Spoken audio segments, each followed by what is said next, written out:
नमस्कार, स्वागत है आपका हमारे इस YouTube चैनल पर। मैं मुनमुन श्रीवास्तव आपका हार्दिक अभिनंदन करता हूं।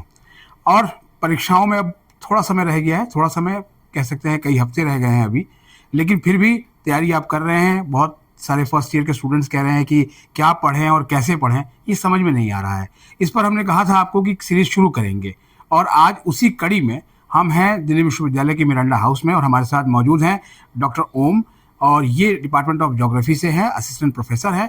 आज आपको जो है वो एग्जामिनेशन की टेक्निक से पहले एग्जाम को लेकर कैसे तैयारी करनी है और इन दिनों पढ़ना कैसे है वो बताएंगे। आइए उनसे बात करते हैं और चलते हैं उनकी क्लास में। नमस्कार मुनमुन जी, धन्यवाद। आपका यूट्यूब चैनल मैंने भी देखा है। ये बहुत महत्वपूर्ण है जो आज मैं बताने जा रहा हूँ आपका यूट्यूब चैनल के माध्यम से, कि जो बच्चा स्कूल से आया है और वो पहला सेमेस्टर में है, तो बहुत ही ज़्यादा दोनों के पढ़ाई की व्यवस्था में जो एक विविधताएं हैं, यहाँ कुछ अलग तरीके से सीखते हैं बच्चे, तो कैसे उनको हम अच्छे मार्क्स के लिए तैयारी कैसे करना है, इसके लिए हम कुछ टिप्स देना चाहेंगे। मूलतः भूगोल में दो विषय हैं, जो कोर्सेज हैं, दो कोर्सेज हैं। एक तो ऑनर्स का कोर्स होता है, एक प्रोग्राम का कोर्स होता है। तो हम पहले प्रोग्राम से बात करते हैं। प्रोग्राम में प्रैक्टिकल्स नहीं होते। तो जैसे प्रोग्राम में ये दो चीज़ें हम पढ़ेंगे, ह्यूमन ज्योग्राफी और physical geography, as a major subject in the first semester. So इसका अगर आप देखें तो इसमें कुल 160 मार्क्स का, 160 मार्क्स का पूरा पेपर होता है। इस 160 मार्क्स में अगर आप गौर से देखें तो इसमें मूलतः 30 नंबर का आईए होता है, 30 नंबर इज फॉर आईए, 40 number is for CA, and rest of which is definitely the 90 numbers, this is for the exam. So 90 number को फिलहाल हम रहने देते हैं कि हम इसे कैसे करते हैं। हम फिलहाल फोकस करते हैं 30 और 40 नंबर पे। सीए जो होता है हमारे ट्यूट्स में अक्सर लिए जाते हैं, और जो आईए होता है उसमें आपको असाइनमेंट्स दिए जाते हैं जो आप बना करके सबमिट करते हैं। असाइनमेंट में कुछ भी दिया जा सकता है। ज्योग्राफी की बात अगर करें तो ज्योग्राफी में मूलतः ज्योग्राफी को समझने के लिए 5 चीज़ों की ज़रूरत होती है। अगर हम ध्यान से देखें तो विजुअल, अगर विजुअल के बाद वीडियो, और आई मीन द विजुअल हो गया, वर्बल हो गया, मैथमेटिकल हो गया, डिजिटल हो गया और कॉग्निटिव हो गया। ये 5 चीज़ें हैं। अब इन 5 के माध्यम से ही हम ज्योग्राफी को समझने की कोशिश करते हैं। तो हमारी कोशिश रहनी चाहिए कि जब हम आईए सबमिट कर रहे हों या अपना सीए सबमिट कर रहे हों, तो इसमें हमारे इन 5 पॉइंट्स के तत्व शामिल हों। जैसे अगर आप विजुअल की बात करें तो विजुअल चीज़ों को you will just draw the flow chart and the some kind of things which can show the cycle and kind of instructions which has been given by the professor in the class. दूसरा ये भी हो सकता है कि कुछ mathematical tools होते हैं जिसके माध्यम से हम समझने की कोशिश करते हैं। जैसे हम बात करते हैं फिजिकल ज्योग्राफी की, तो उसमें हम बात करते हैं कि फिजिकल ज्योग्राफी में जैसे कई इसके यूनिट्स हैं, तो वो सारे यूनिट्स को हम कैसे मैथमेटिकल वे में समझा सकते हैं। जैसे एटमॉस्फेरिक थिंग्स जो होते हैं, लिथोस्फेयर होता है, आइसोस्टेसी को समझने की कोशिश की जा सकती है उसके हिसाब से। ये सब मैथमेटिक्स के टूल्स के रूप में समझते हैं। डिजिटल वे में अगर हम दिखाते हैं, जैसे वीडियोज़ हैं और बहुत सारी ऐसी चीज़ें हैं जिसको हम अगर बना के देखते हैं, समझते हैं, तो एक अलग सा एस्पेक्ट आता है।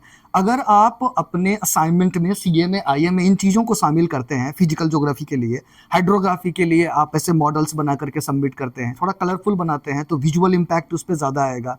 मैथमेटिकल अंडरस्टैंडिंग आएगी। जैसे एटमॉस्फेरिक कॉम्बिनेशन की बात करें कि एटमॉस्फेयर में कौन कौन से एयर हैं, इनके कैसे आई मीन द टेम्परेचर के तरीके से या किस तरीके से इनका क्या क्या स्तर है, इन सब चीज़ों को दिखाने में अगर आप विजुअल इंटरप्रिटेशन में वर्बल बोल करके जो करते हैं, मैथमेटिकल जैसे नाप के करते हैं कि यहाँ से यहाँ तक है, ये 6 किलोमीटर होगा, 18 किलोमीटर होगा, या टोपोग्राफी या ट्रोपोफेज होगा, ये सब कैसे होता है, तो आपके मार्क्स थोड़ा अच्छे आएंगे। ठीक दूसरी तरफ अगर हम बात करते हैं ह्यूमन ज्योग्राफी की, तो ह्यूमन ज्योग्राफी में बहुत सारी ऐसी चीज़ें जो हमें समझने की ज़रूरत होती है। शुरू में जब बच्चा कॉलेज से स्कूल से कॉलेज में आता है तो उसकी अंडरस्टैंडिंग उस तरह की डेवलप नहीं होती है कि क्या है ज्योग्राफी। ज्योग्राफी की 2 ऐसी चीज़ें हैं जिनको 5 तरीके समझा जा सकता है। एक ह्यूमन एस्पेक्ट है और एक फिजिकल एस्पेक्ट है। तो हम फर्स्ट सेमेस्टर में ह्यूमन एस्पेक्ट भी पढ़ते हैं। जब ह्यूमन एस्पेक्ट पढ़ते हैं तो इसमें बहुत सारी बातें ऐसी आती हैं जो हमें समझने की ज़रूरत होती है। जैसे हम बात करेंगे कि कैसे जो इसके 5 यूनिट्स हैं, उन 5 यूनिट्स में क्या क्या है, हर एक का एक अपना स्पेस क्या है, किस तरीके से, और भी जो इसके यूनिट्स हैं उनको समझने की कोशिश करते हैं और उसको इन 5 में बताते हैं। तो ये हुआ बीए प्रोग्राम से रिलेटेड चीज़ें। इसको ऑनर्स में भी हम कर सकते हैं, सेम चीज़ें होती हैं, कोर्स में बहुत ज़्यादा का अंतर नहीं है। कुछ ऐसी किताबें हैं जो बेसिक किताबें होती हैं जिसको आप रेफरेंस के रूप में ले सकते हैं, लेकिन मैं तो सिर्फ इतना कहूँगा कि क्लास में जो कुछ भी पढ़ाया जाता है सिर्फ आप उन्हीं को कंसीडर करें तो ज़्यादा बेटर होगा, आपकी अंडरस्टैंडिंग डेवलप होगी। और एक सबसे इंपॉर्टेंट चीज़ जो आपके मार्क्स को बूस्ट करता है वो है कि आईए में भी अटेंडेंस के मार्क्स होते हैं और सीए में भी अटेंडेंस के मार्क्स होते हैं। आईए में अटेंडेंस के मार्क्स होते हैं 6 और इसमें होते हैं 5। ठीक है, अब ये 6 और 5 अलग अलग अटेंडेंस के मार्क्स तो हैं, लेकिन total if you will see it will become 11। ये 11 अगर आपके 65 प्लस हैं तभी ये मार्क्स बढ़ने शुरू होते हैं। 65 प्लस है तो एक, शायद मेरे ख्याल से 67 है तो एक, 75 प्लस है आपके पास या 80 प्लस है तो 5 के 5 मिल जाएंगे, 6 के 6 मिल जाएंगे। अगर ये अटेंडेंस से 6 और 5 मार्क्स है जो घट जाते हैं तो बहुत बड़ा अंतर होता है आपके दूसरे बच्चों की तुलना में, अगर अपने अंक को देखते हैं तो। इस पर हमें खास तौर से ख्याल रखना है। तो हमें ट्यूट भी अटेंड करना है ताकि इसके मार्क्स और इसके मार्क्स, दोनों के मार्क्स मिलकर आपके अपने ऑल ओवर मार्क्स को बूस्ट करें। तीसरी बातें आती हैं जो ऑनर्स के बच्चों के लिए स्पेसिफिकली है, वो है cartography. This is basically the practical subject. As we said that कि हमारे पास 5 चीज़ें होती हैं, विजुअल होता है, वर्बल होता है, मैथमेटिकल होता है, डिजिटल होता है, कॉग्निटिव होता है। कॉग्निटिव की बात तो हम प्रैक्टिकल में नहीं करेंगे, लेकिन मैथमेटिकल, डिजिटल और विजुअल, ये 3 चीज़ों का बड़ा योगदान होता है। तो इसमें बहुत ऐसी चीज़ें हैं जैसे हमें समझने की ज़रूरत होती है। स्केल होता है इसमें जिसको समझने की ज़रूरत है, जीआईएस क्या है, रोस्टर वेक्टर क्या है, मैप के एलिमेंट्स क्या होते हैं, इन सबको हमें याद कर लेना है, बल्कि इन सबको ड्राइंग करके समझ लेना है।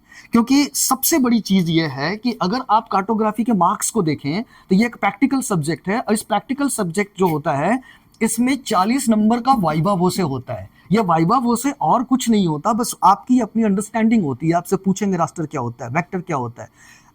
160 में 40 नंबर सिर्फ 10 मिनट आपके इंटरेक्शन आपको देने को तैयार है। आप बस अपने सारे यूनिट्स को सिर्फ समझ रहे हैं, मैप के एलिमेंट्स क्या होते हैं, कॉन्सेप्ट क्या होते हैं, क्लासिफिकेशन क्या होते हैं, लेआउट किसे कहते हैं, लेआउट में कंपोनेंट क्या है, प्रोजेक्शन क्या है, स्केल क्या है, and you will get 40 marks. That is very simple. उसके बाद फिर बाकी के इस 40 में से आप देखें तो बाकी के जो 40 मार्क्स होते हैं वो 40 मार्क्स आपके जाते हैं आईए में। ठीक है, और 80 मार्क्स जो बाकी के बचते हैं वो प्रैक्टिकल्स के होते हैं। तो प्रैक्टिकल्स में तो basically whatever you will say in the viva versus that you have to do in the practical. तो वो एक अलग चीज़ है जो आप आएंगे क्लास में तभी आपको मिलेंगे। और एज यू सेड कि ये सीए वाले जो आपके अटेंडेंस के मार्क्स हैं वो तो जा ही रहे हैं उसमें। तो हम यूं कह सकते हैं कि प्रैक्टिकल में कुछ ऐसा होता है कि अटेंडेंस के भले ही 5 मार्क्स हों, बट अटेंडेंस पर आपके 100% मार्क्स डिपेंड करते हैं। अगर आप आ ही नहीं रहे तो प्रैक्टिकल आप कर ही नहीं रहे, चाहे कितना भी अच्छा आप परफॉर्मेंस दें अपने एग्जाम्स में, एक अंतर तो आपको दिखेगा उन बच्चों के तुलना में जो कि कंटिन्यूअसली आ रहे हैं और कंटिन्यूअसली अपना सीए सबमिट कर रहे हैं।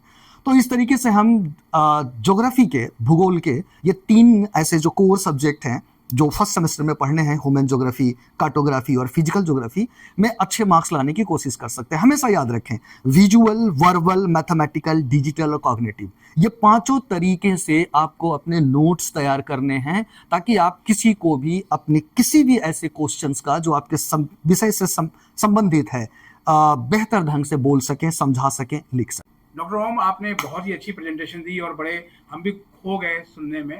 तो एक सवाल जो मेजर है वो यही है कि अभी तक जो हुआ, क्लास अटेंड करी नहीं करी, नोट्स बनाए या नहीं बनाए, छुट्टियों में घर चले गए, तो अब जो समय बचा हुआ है वो किस तरीके से एक कैप्सूल, जिसे कहते हैं ना, एक बड़ा कैप्सूल जो है वो 500 mg का, 1000 mg का, वो कैसे तैयार करें कि जिससे कि बहुत बढ़िया रिजल्ट आए?